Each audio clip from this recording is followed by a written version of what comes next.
group. This is our third event that we've had. We started the user group last August.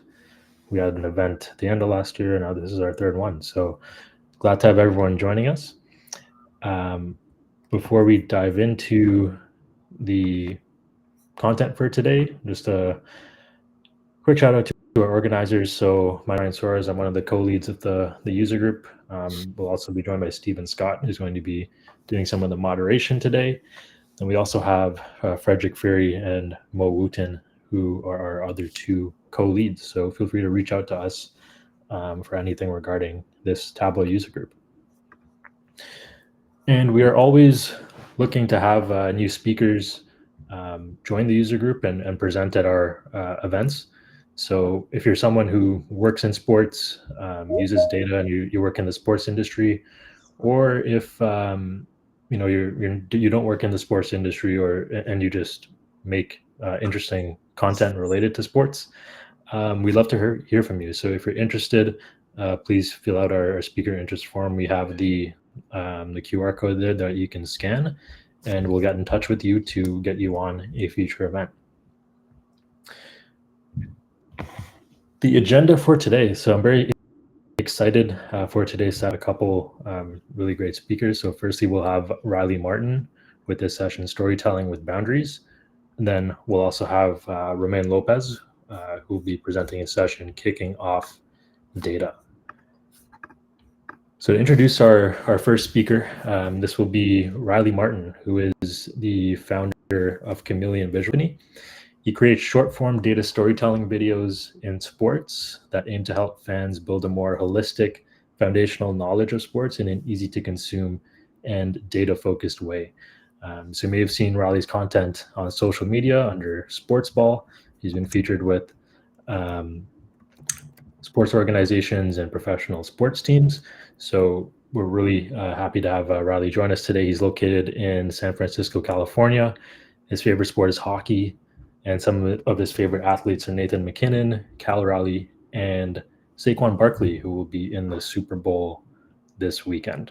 So, Riley, thanks for joining us today, and you can share screen and get started.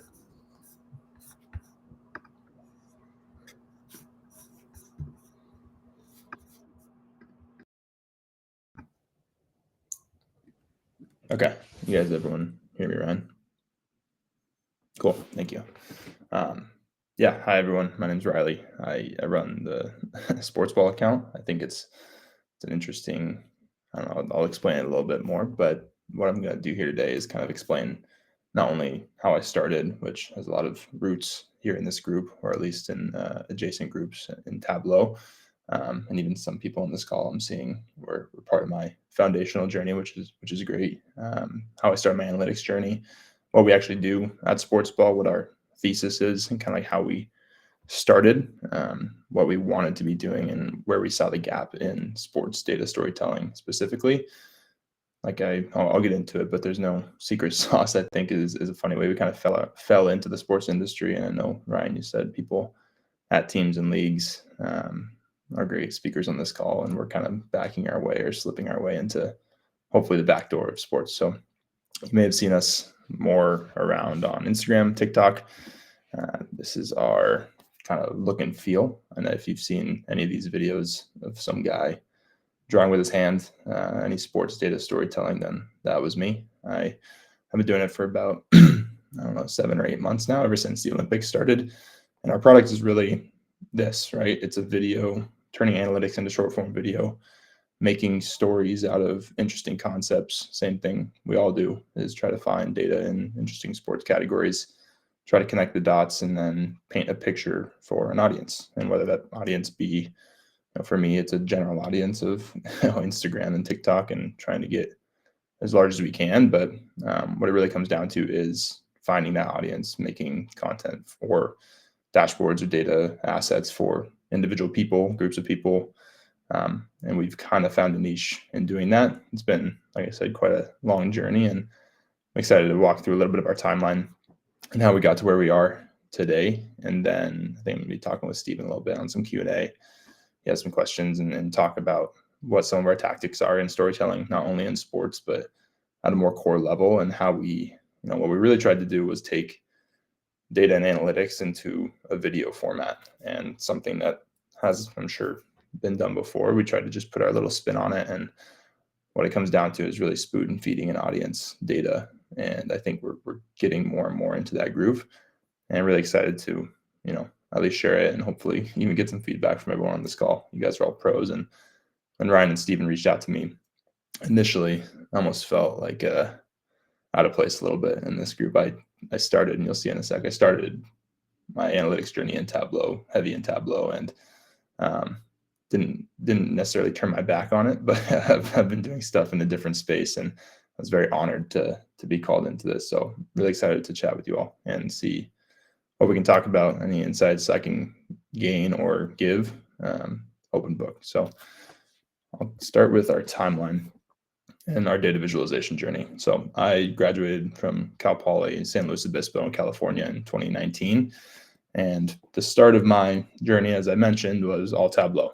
I got a certification, I think the desktop certification back for credits in a senior class, and pretty much instantly fell in love. I had an internship as well using that in Alteryx.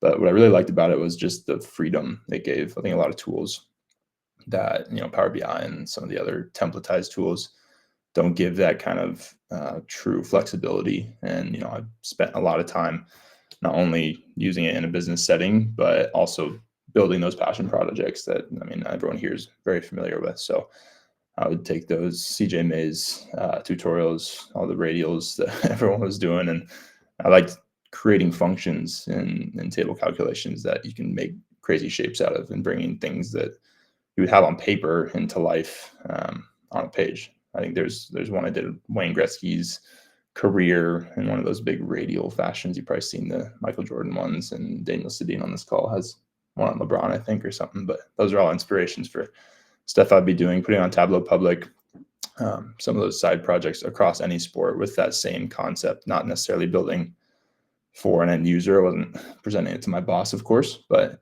building it for me and trying to enhance my own skill set through passion and sports, which I've been doing for a long time, or watching for a long time. In 2022, I left my job at Deloitte, which was where I had my Tableau license, and all the different things that actually made it possible for me to work in Tableau, and enter what I would call the dark days, and not necessarily a bad part of my life, but more a bad part of my analytics journey, where, like I said, I left the company that gave us a Tableau license, and it was too cheap to pay for $70 a month to continue that journey.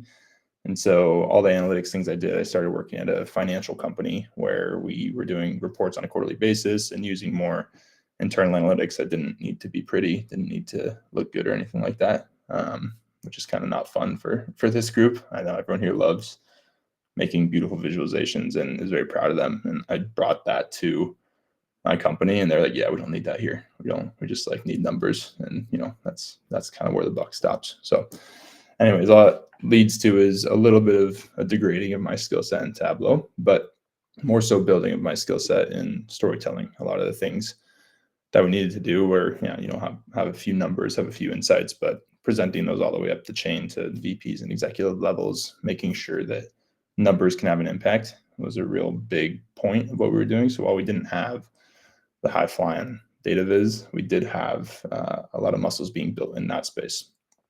All that being said, started to not like my job in general. And what ended up happening was I wanted to diversify my day, really. I would wake up, go to work, have a bad time, come back, and my wife would be like, hey, you can't just be like a bummer all day. You got to find something else to do. And so what that turned into was SportsBall. What that was an outlet for me to have something other than work impacting my day. What we started as was a newsletter. It was for people like my wife that were watching sports with me, people that didn't necessarily understand the basics and would get frustrated when I would talk about Nathan McKinnon's expected goals on the power play in 2023. And she was like, why did they substitute in the middle of the game? And started to understand that there's a big gap between, the advanced analytics or things that big sports fans love, and a really foundational knowledge in sports and sports media specifically is very tailored just based on the incentives, I feel like, of getting a bunch of hot takes and a lot of reactionary type content out there. And so we saw that and started a newsletter that was really supposed to be for the people like my wife, people that would go to work and be in conversations where someone was talking about the Luka Doncic trade, and she wanted to be at least partially equipped to at least be in the conversation and talk about what it was and not like sound dumb or like feel like she could be a part of those environments, especially in a sales role. She was like, I could be in a room where if I know this stuff, I could literally make a sale and it could build our family wealth, and things like that were kind of like a fun concept for why we did it and why I thought it was so important to have more of that foundational knowledge that you weren't getting in the ESPNs, the Yahoo Sportses, definitely not the Barstool Sports. It's like all the different media outlets that are focusing on like getting the reactionary stuff and the breaking news and all those things.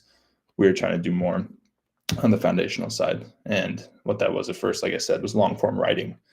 It was doing probably 2,000 words a week on one concept. So I would write about, here's how leagues make money, and do a bunch of research and say, here's why the NHL is different than NFL. And you have all this centralized media revenue. And that's why Patrick Mahomes makes more than Connor McDavid, and the order of, 5x magnitude. And so things that were really foundational to how they make money, what the trickle down effects are. If there's 20 million people watching a football game, why does that mean this person gets paid more? Or why does that mean that the league can make these 10-year deals and things like that?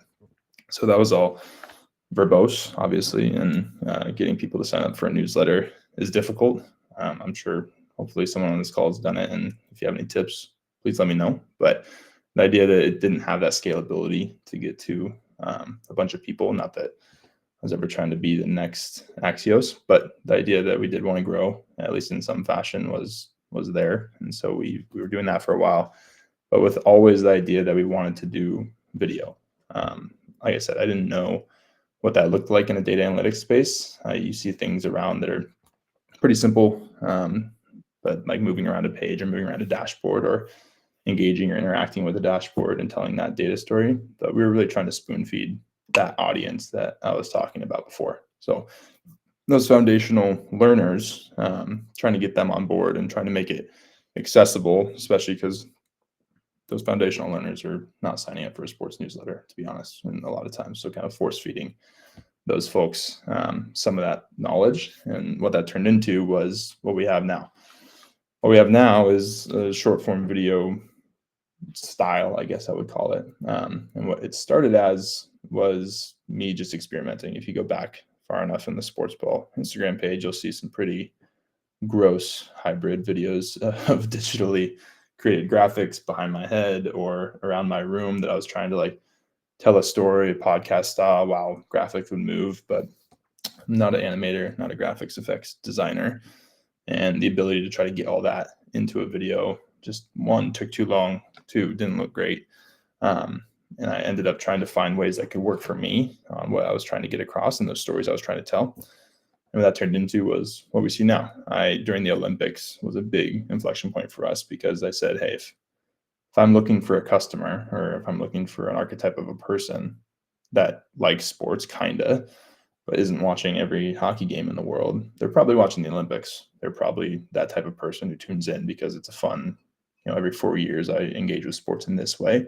And our goal is to do one thing a day. One thing a day is saying, hey, here's something that happened yesterday in the Olympics, but I couldn't do that fast enough on digital formats. And I had in my head, same way we all do, I've drawn things out on paper and said, here's what I want my dashboard to look like.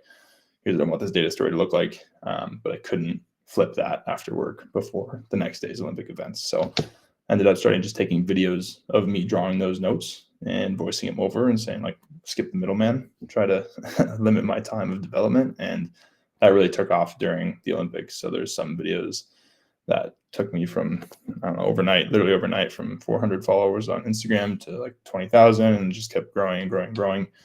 And then a few videos since then have done really well as well, just in different aspects across any different level of sports.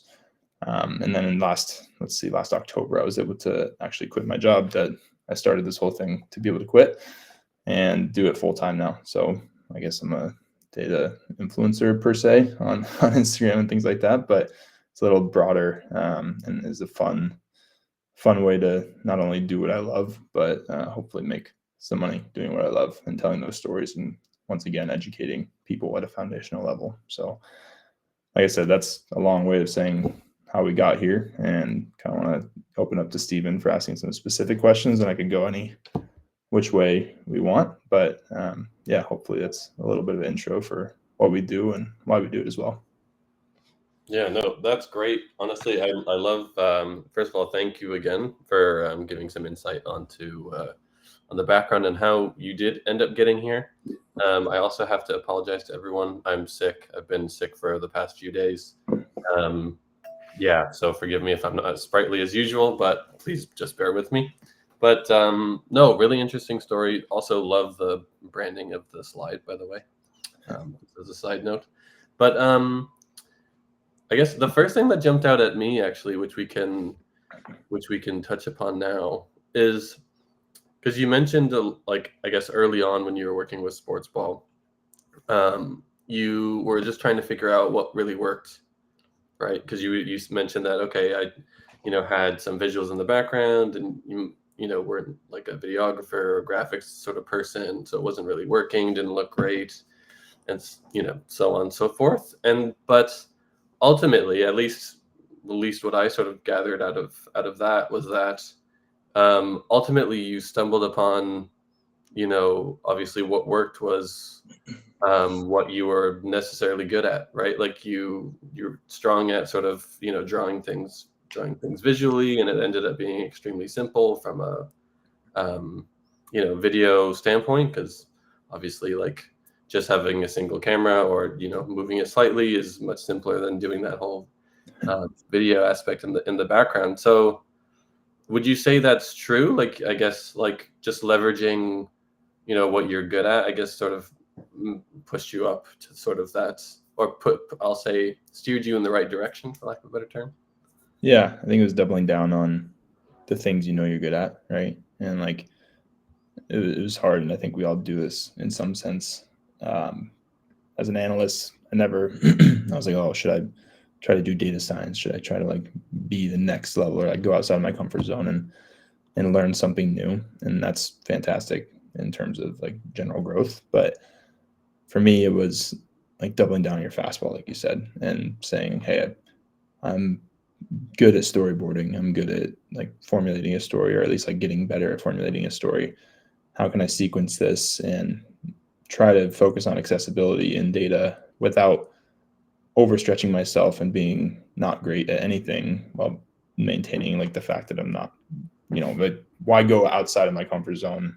Although it's a good thing to dilute the product and distract from what hopefully is the core engaging story.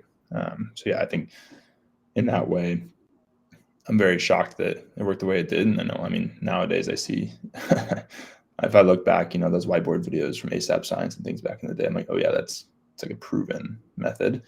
But yeah, keeping it simple until you kind of find a groove, I think is something I like to pitch, and also putting stuff out there. I mean, posting stuff isn't for anyone, or isn't for everyone, but the idea that I'm still proud of the journey to get here. And that's why I leave those videos up before. And there's a bunch of like flourish animations that I ripped the background off of and put like behind my head on a background. And it was just, it was kind of clunky, but it all is learning to get, any experimentation through and be able to find something that works, or at least sticks, or at the very least you're proud of, and then can keep getting into that and focusing on those areas that you love. Yeah, for sure.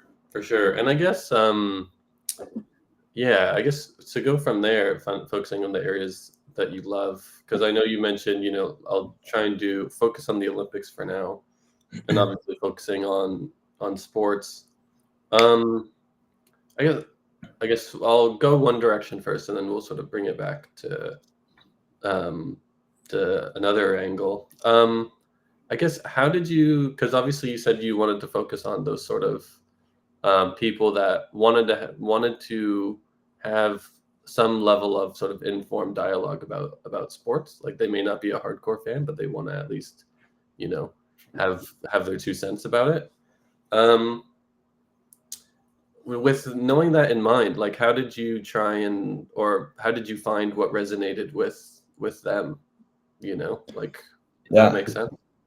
yeah, definitely. I will say it's funny because it's two-pronged approach. One, I didn't do the whole thing where I like follow the news cycle and then talk about what's in the news. Mhm. Obviously, some things do work like that, and the Olympics is the opposite of that, where it's like, hey, the Olympics are on, I'm going to talk about the Olympics. But a lot of times it really comes from like pure curiosity. And if you watch a lot of sports, just being open-minded and thinking like, oh, why did that happen? Or when Juan Soto signs that contract, I'm like, why did he just sign a 15-year contract when like no one's ever signed anything longer than 5 in the NBA and Mhm. Mhm. or 6, whatever? And a lot of people know those facts, but a lot of people don't. And like not thinking anything's too simple is how I think about it. And the litmus test I think we're getting at here is that's why me and my wife are technically co-founders, where every video I do, I run by her and I'm like, hey, is this like simple enough, or is this like past the litmus Yeah, test yeah. of big enough for you to enjoy and understand and be informed? And if I'm talking about expected goals from inside the penalty area in soccer, she's like, no, I don't care about that. And so just it's a good way of reorienting and saying like building for one person and having an archetype of, if you have that person in your life, maybe it's your mom. A lot of times it is moms, where it's like, hey, like I Mhm.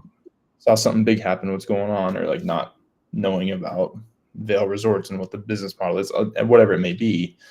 Having that one person you're focusing on, like, would they understand and enjoy this? And then using that as a guiding light for, making anything simple enough. I think everyone on this call is very capable of making complex and like intriguing and deep data visualizations. And the idea that trying to go the opposite way and simplify it as much as possible has really been a forcing function for us to maintain not only the fact that things are like a minute and a half long, but how we can like get to the point as fast as possible in short form video. Right. So, I mean, that's great that you have your own, QA person, I guess, in sports Yeah. ball, being your wife. That's great. Like, just someone being like, no, that's too complicated. But I guess ultimately, it's ultimately simplicity. But I guess, and I may sort of piggyback on sort of what Mo, excuse me, I'm sick. Please excuse me, Mo. What Mo mentioned in the chat.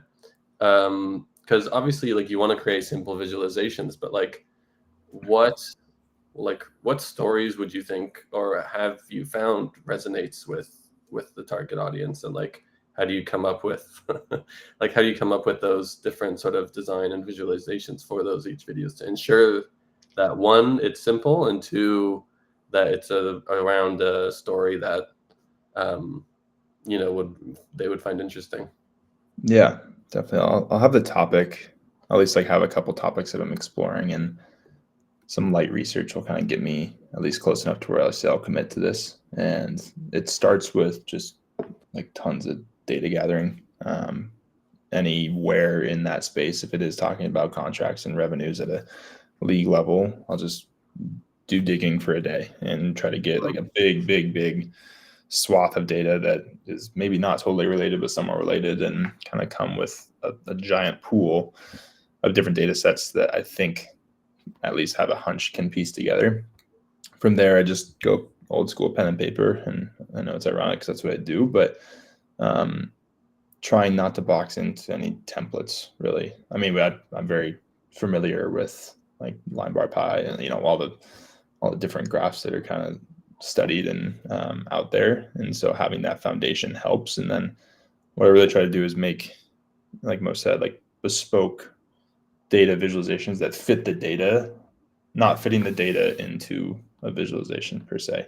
And sometimes it does end up with a simple bar chart, and that's fine. But a lot of times in sports, especially, there's one really specific thing I remember with the America's Cup was the boat race. And if, I'm sure people are familiar, but there's a few different interesting things about it. Is one, it doesn't happen on a strict schedule. It's like every 3 to 5 years is what they say online. Like, that's not very helpful. And then it also has like an interesting format where you have a cup champion, a holder of the trophy, I guess, and then they get challenged by, it could be one of any countries, I guess. And if they win, they keep it and they leapfrog challengers, how I think about it. And then if they lose, they relinquish the cup to the next person. And so that's, in a few ways, like that's a timeline visualization, but it's not a structured timeline of like individual skips or individual time periods.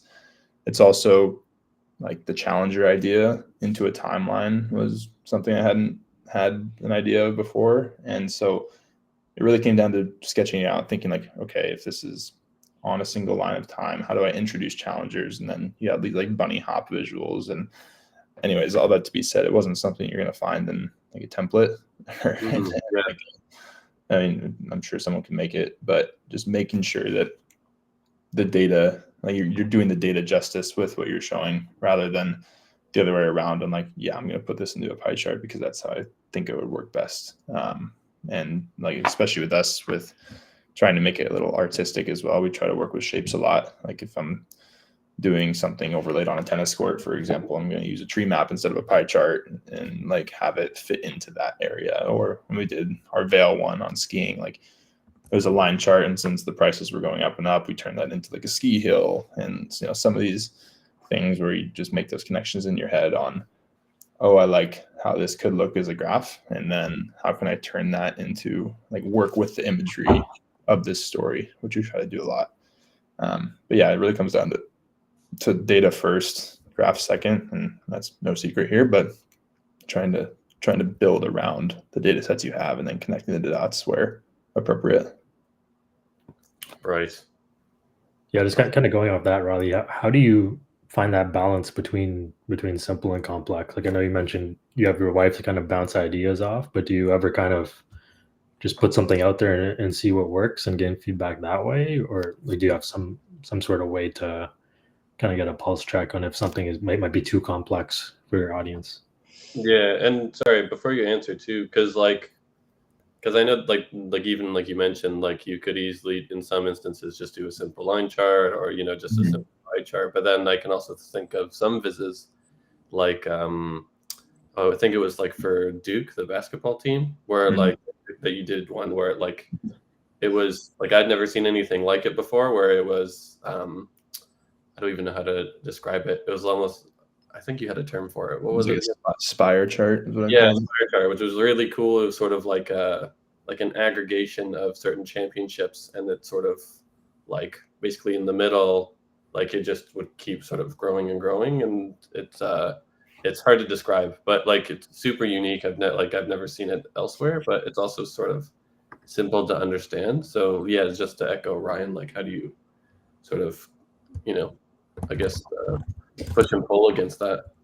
Yeah, just experimentation. That video you're talking about was one of my most like poorly performing videos, and so the chart itself maybe wasn't perfect, or it's maybe just not explained well. And I think it all just comes down to that experimentation and not being afraid to like garner that feedback. And for me, what's interesting is like we've kind of got critical mass now on the pages where the feedback comes in the way of lack of attention sometimes. Like it's weird because when you're in social media, it's, oh shoot, like this video didn't get a lot of likes or didn't do X, Y, or Z. And when you're a lifestyle influencer, then that makes you feel weird because it's your face and your clothes and whatever you're doing that makes you an influencer. But for me, it's a lot more objective, where it doesn't get a lot of views, a lot of likes. Like it simply wasn't a good enough story, or it was too complex of a chart and not easy enough to understand. Like that's truly how I feel about it. And maybe it's not a good habit to get into with that type of reaction, but you get a little bit of I don't know, subconscious feedback in that way, and it just kind of like flows, and you start to get a sense. And I know we got to move on, but to some of those questions in the chat, like the first one of, do you recommend using paper and pencil? 100,000%. I think not only does it get you becoming a little more creative before you actually start to generate visualizations digitally and start to think without those boundaries of like, oh, I want it to look like this or fit in this box.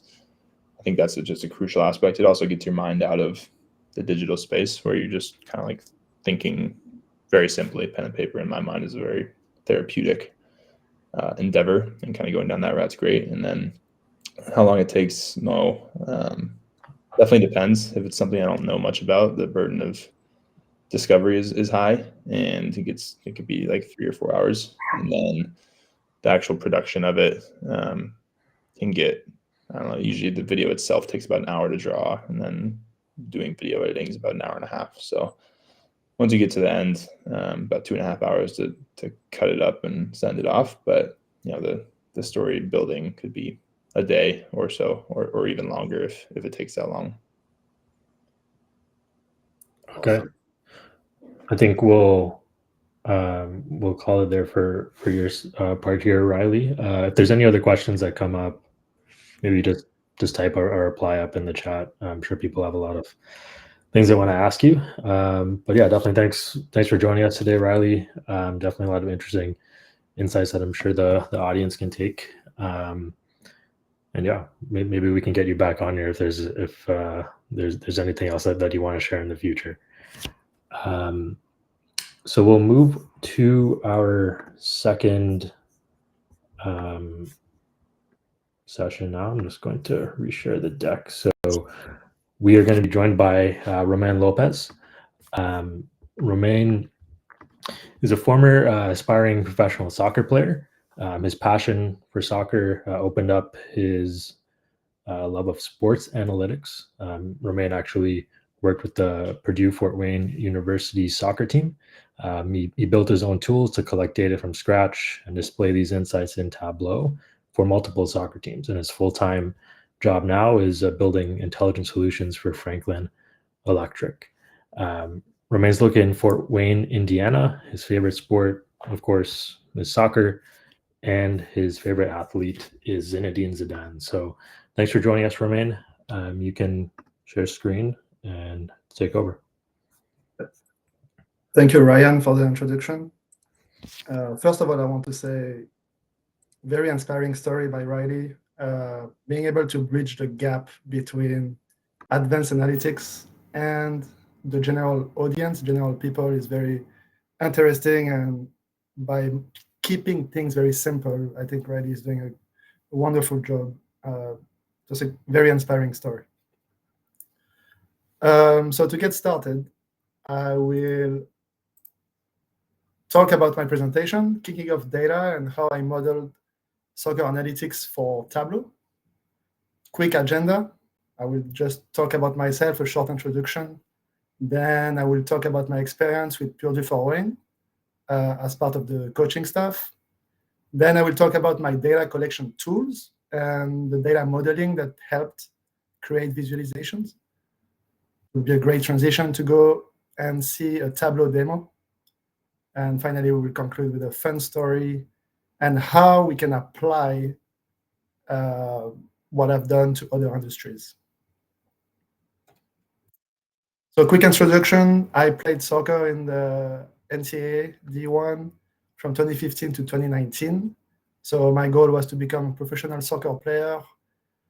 I almost made it. I had some tryouts with Columbus Crew, MLS, etc. But I realized there were better players than me, and I decided to focus more on my education and decided to pursue an MBA at Purdue Fort Wayne in 2020. At the same time, I was also part of the men soccer coaching staff as a volunteer. Did that for 2 years while doing my MBA. And then I got my full-time job, my first full-time job as an RPA developer and integration developers at Franklin Electric, which is not related to any sport. It's a company that sells motors and pumps, so has nothing to do with sports. My experience working with data in a men's soccer program. As I said, it was during my MBA, so volunteer position. I went ahead, it was a new coaching staff, and I decided to give them a presentation because I wanted to be involved. I had free time. I wanted to apply what I'm learning in my MBA. I wanted to apply it into the real life. So I just scheduled a meeting with the new coaching staff, did a presentation, and they gave me the opportunity to work with them more like a number 3 in the coaching hierarchy. Working with data was a relatively new concept for them. They never really worked with someone like me before that was focused on collecting data and presenting data. So at first we started very small, just by collecting shots during friendly games or scrimmages at training. Very, very simple things just to get them started, give them a taste of what can be done. And then as time grows, so it was in 2020, so our season got canceled because of COVID. So we had a lot of time to work together and see exactly what we wanted to do with data analysis, in a performance data analysis. So we decided to expand afterwards with more, passing maps and other metrics that help the team and give a more complete analysis. My audience, I was presenting my data findings and visuals mostly to the head coach and assistant coach. I created a nice Tableau dashboard that I will show later. And I also give it access to the players. So they had 24/7 access to the Tableau dashboard. They could log in anytime and check this, but I will not really give insights to the players. I will mostly give it to the head coach and assistant coach, and then they would apply or try to understand try to transmit the knowledge to the players afterwards. But we also had some one-on-one with players. Sometimes the players were very curious. They were trying to understand their performance. So they would just come to my apartment or come to the meeting room at the school, and we will just go over the game performance, go over the data, go over the video, and try to bridge the gap too between data and video and understanding their performance a bit better. Points of focus during those sessions and those meetings with coaches. I know it depends on coaches. Every coach has a different approach on what they want to measure, what they want to see. For my case, it was mostly progressive passes that breaks lines, and shot locations. They were very, very important. So for the audience that are not very advanced in soccer knowledge, progressive passes and passes that break lines are mostly passes that helps you get closer to the goal, to be more dangerous and score goals. And for shot locations, same thing. We want to take shots in locations that will give us the more chances of scoring a goal. So shooting from very far is not very helpful most times. So we wanted to focus on determining where we take those shots. So data collection tools and data modeling. The good thing about that is, as a former soccer player, I was able to begin with the end in mind. So with the coaching staff, we agreed together on determining what needs to be measured. This helped so much because I was the only one working on that, and this helped me customize the data collection. The data collection was from scratch. So after every game, I had my laptop, and I was just collecting the data, looking at the video. Sometimes I was doing it live as well. But determining what needed to be measured really helped with data collection, because I was only collecting data that I know will be useful. Because, if you're working in data, you have sometimes no data set, or sometimes you have a data set, but there is a lot of noise. You have to do some data modeling, etc. But by knowing what needed to be measured, I was able to customize my data collection and building my tools. So for example, in a shot map, the information that we need are the player name, the outcome. So if it's a goal, if it's on target, off target, a save, etc., etc. We also needed the X and Y coordinates. So where was the shot taken, and expected goals, which is just a measure to determine the probability of scoring based on the location and historical data. But I will not go into details with that. So this allowed me to optimize and automate my data modeling. So basically what I was doing is, after the game, I was getting the video. I would spend a lot of hours collecting the data one by one pass at a time, one shot at a time. But because I built those tools to collect the data, my output was already modeled in a perfect way, the way I wanted, the way that would allow me to create that Tableau visualization very easily. As you can see, we have a nice screenshot of one of my data sets.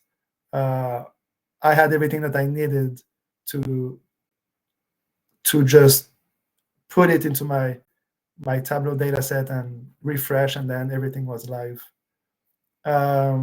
For people who are curious, there is a lot of publicly available tools out there where you can collect your data by yourself.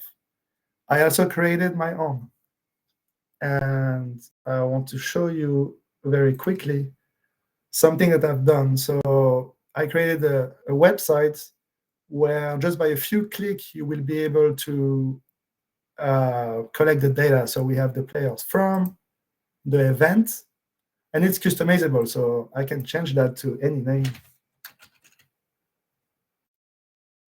Even gave me a suggestion of Romain lettuce. They wanted to make a joke with me. I don't appreciate that.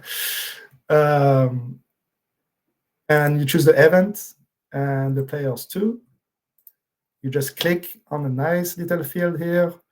So we can do a pass from here to here. And we have the data perfectly put in there that I can easily export as a CSV file. If I make a mistake, you can clear the last row and start again. You want to clear all the data and do that. So building tools like that allowed me to speed up the data collection process. To be honest with you, it will take me a lot of time. If you do it alone, by collecting all the passes, all the shots, by all the players, it will take me, I would say, 7 to 8 hours, which is a lot of time. Sometimes I will hire little cousin. I will have someone with me help me facilitate the data collection just by letting me know which player made the pass. Is it number 7, 8, 9? And then I will be able to collect things very quickly without going back and forth between the video and the tool to collect the data. And again, as I mentioned, there is a lot of publicly available tools. I also created my own tools in Excel when I started using VBA. Same concept that I showed earlier with the website, but more custom made in Excel. So as you can see, we have the players. We can change the lineup. We can determine what time of the game, the half, etc., etc. We also have all the events customizable, the players, and the X and Y coordinates at the bottom right. And then this will collect the data in a nice data set ready to be imported to my Tableau visualizations. Next, we will go over a Tableau demo, so I can show you exactly what I was presenting to coaches. So here is one nice pass map by player, by game. So we have a lot of little filters that will help. That will help you filter by event, time interval. We also have by current score. So if you only want to see the data when you're losing, when you're winning, this helps a lot. Passes with penalty box entry. So if it's selected, only passes will be displayed if they go inside the box in here. And earlier I mentioned progressive passes too. So this will only show us the passes forward. So a lot of way for the coaching staff and the players to play around with the data and the visualization. We have a nice little table with data in here, very helpful for coaches. And then we have a matrix in here that will only show you the passes between specific players. So if I select our friend Brendan to Halil, and I click in here, it will only show us the passes between those two people. If I choose someone else. So a very customizable way of showing things. But again, if you don't select anything, this will be a huge mess that does not give you any insight. Okay. We also have some heat maps with the pass origin, pass ending. So if you look, you can look it by game or by all games, time interval, event, and you can select by player in here. I have the nice pictures of the players. Same thing here for balls received. It's a heat map. So just using a lot of Tableau's features to create bespoke visualizations for the team. Average passing position, same thing, but without a heat map. Some metrics. So the coaches like that a lot because they could easily identify and evaluate the player's performance and compare them based on positions, etc., etc.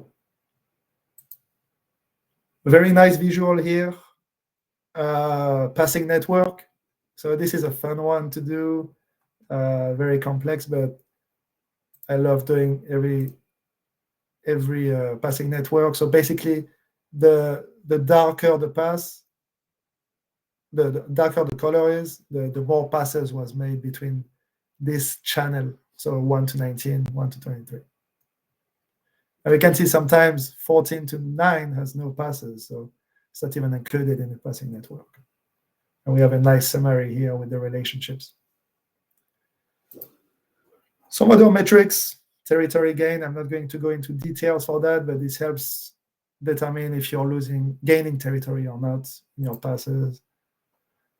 This is very nice because it's for benchmark, just to determine by game if you make more passes or less passes. Same for pass completion. So it just gives you a bigger picture of the season's performance, and you can compare. So if you know that, for example, this game here, we have 289 passes, but this one was 412. You need to understand why there was a big drop like that. Possibly because the opponent was a more possession-based team. They will keep the ball more than you, so that's why it went down. So same thing here. It's just for other metrics. Shot maps, very important. That's something that the coaches loved, being able to show where the shots were taken by game, by expected goal. So as I said earlier, the probability of scoring, the bigger it is, the more chances you have of scoring. So very nice visualization that was super helpful for the coaching staff. And the last two are just shots distribution, so across the game. So you can see that we start the game very, very strong with 4.12 expected goals in the first 15 minutes. So then it goes down a little bit. But then you always, so looking at those numbers by themselves don't really tell you the real story. You always have to understand the context. So for example, here we don't have a lot of shots at the end of the game. But that doesn't mean that we are not good at the end. This can also mean that maybe we have won the game already. We have such a big margin that at the end we don't really need to go ahead and score more goals. So you just always need to have context in that data. But that the coaches know, I know, I can present that to the coaches. So those numbers should always have some context.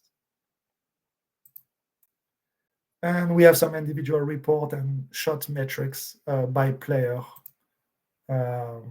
very customizable. So if I remove, we can see how they perform with a shot with their head, left foot or right foot, etc., etc. So I'm not going to go into a lot of details for that, but those reports and visualization really helps the coaching staff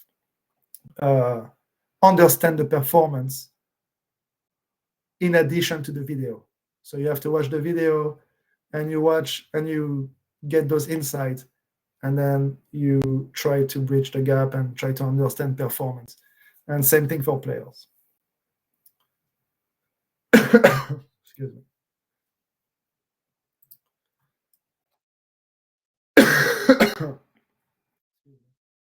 So finally, to conclude, I want to share a little story, a fun fact. So during training, I was collecting data.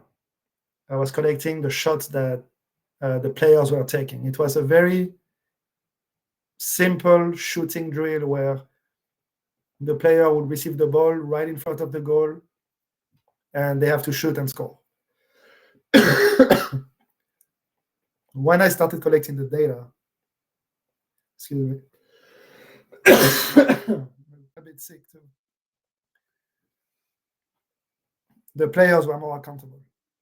They took that more seriously.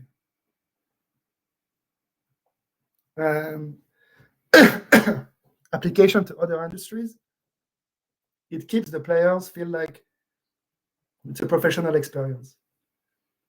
Keeps them engaged. This can be applied to customers in other industries, internal, external customers.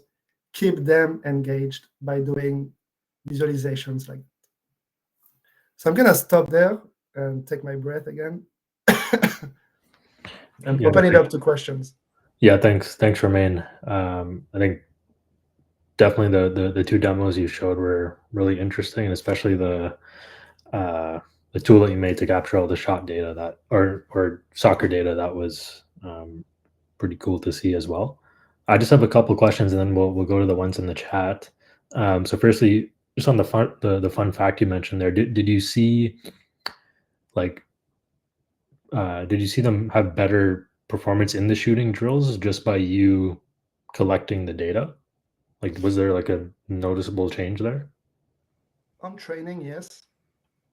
In games, they knew we were collecting data, but we didn't give them pressure, or we didn't really tell them that this will judge. Like, we are not gonna judge you just with that, it was very low pressure. At the end of the day, the coaching staff had the decision making, so they will not make decisions just based on that. So we will tell them that this is not a way to pressure you or anything. It's just a way to show you your performance. Because as a soccer player and as an athlete in general, you think that after your game, you think you did the best that you could, that you didn't make much mistake. It was not my mistake, it was my teammate's mistake, things like that. So at the end of the day, you're biased. You think you did better than what you actually did, maybe. So this was a good way to just quantify the data and have real support where you can really understand what happened. So there are some players that during our one-on-one, I showed them that, okay, you didn't do a lot of progressive passes. Like, all of your passes, you go backwards. And we don't want that. We want you to take maybe a bit more risks to go forward. So yes, this helped maybe correct some behaviors, but I will not think that this drastically changed the approach of the players. At the end of the day, they are players, they are young, they are still developing, and they need to have that freedom of expressing themselves. But for data collection at training, yes, there was a big difference. Okay, it's good to know. We'll go to the chat now. So a question from Tech: how do you specifically collect the data? Was it only manual, or were there any kind of monitoring devices? Yeah, it was just manual. Using the tools I showed you guys in the presentation, just clicking buttons, collecting the data, making sure that we collect everything that is relevant for us. Okay. And then good question from Mo. So when you were introducing the data to players and coaches, did any of them need persuading to use it? And how did you go about that? No, the coaching staff was completely on board. we were reviewing those reports, those dashboards after every game. The players, again, I didn't push it to them so they can, read and understand. Most of them were very curious. They came right away. I can see the number of views, etc. So I could see how many people were watching or looking at the dashboard. Maybe some players never really cared about it, and it's okay because, as I said earlier, it was new for the team, new for the program, new for me as well. So it was just getting started, trying to get something out of that. But as I can remember, the players were very curious, interested, and they loved it. They were showing it to their family. Sometimes their parents would come to me and say, "Wow, that's great. We can see that." Yeah, it was. I think it was overall very well taken. Okay. A technical question from Riley about the gradient heat map that you showed on the dashboard. I was also interested on that.